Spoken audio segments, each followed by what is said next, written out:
नमस्कार मित्रांनो, तुम्हा सर्वांचं तुमच्या आज यूट्यूब चॅनलवरती स्वागत आहे। मित्रांनो, कॉक्रोच जनता पार्टीच्या माध्यमातून देशभरात चर्चेत आलेले अभिजित दिपके आता थेट राजकारणात उतरणार का, कोणत्या पक्षाची वाट धरणार का, या सगळ्या चर्चांना आता खुद अभिजित दिपकेंनी उत्तर दिलंय।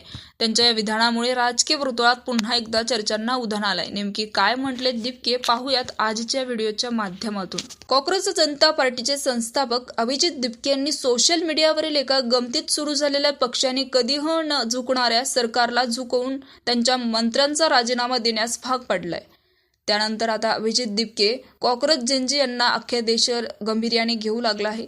अभिजित दिपकेपासून 4 हात लांब असणारे माध्यमे देखील आता अभिजित दिपकेंची बाईट घेण्यासाठी सरावत आहे। अभिजितने नुकतेच एका वृत्तसमूहाला एक मुलाखत दिली आहे। त्यात अभिजित दिपकेला त्यांच्या राजकीय भविष्याबाबत प्रश्न विचारण्यात आला होता। त्यावर अभिजित दिपकेंनी खुलेपणाने आपलं फ्युचर प्लॅनिंग सांगितलं। अभिजित दिपकेला तुझं पुढचं प्लॅनिंग काय, तू राजकीय पक्ष काढणार का, अशी विचारणा करण्यात आली।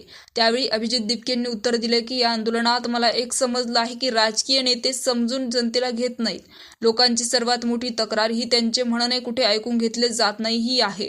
त्यामुळे आम्हाला पहिल्यांदा या लोकांपर्यंत पोहोचून त्यांना नेमकी काय पाहिजे आहे हे जाणून घ्यायचंय। अभिजित दिपके पुढे म्हणालेत की सध्या 3 मुद्दे प्रमुख आहेत।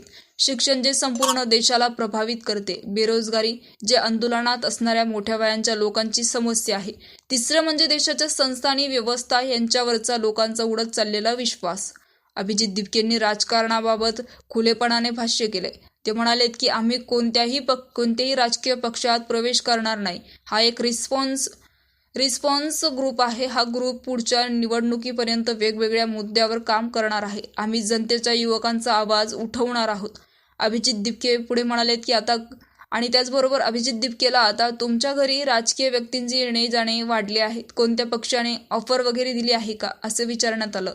त्यावेळी अभिजित दिपकेंनी नाही असं उत्तर देत कोणीही पार्टी जॉईन करण्यास सांगितलं नाही। ते फक्त शुभेच्छा देण्यासाठी आणि आम्ही चांगलं काम करून विद्यार्थ्यांना न्याय दिल्याबद्दल अभिनंदन करण्यासाठी येत आहे, असंही त्यांनी सांगितलं। तर मित्रांनो, अभिजित दिपके यांची या विधानानंतर त्यांच्या राजकीय भवितव्याबाबतच्या चर्चांना नक्कीच नवं वळण मिळालं आहे।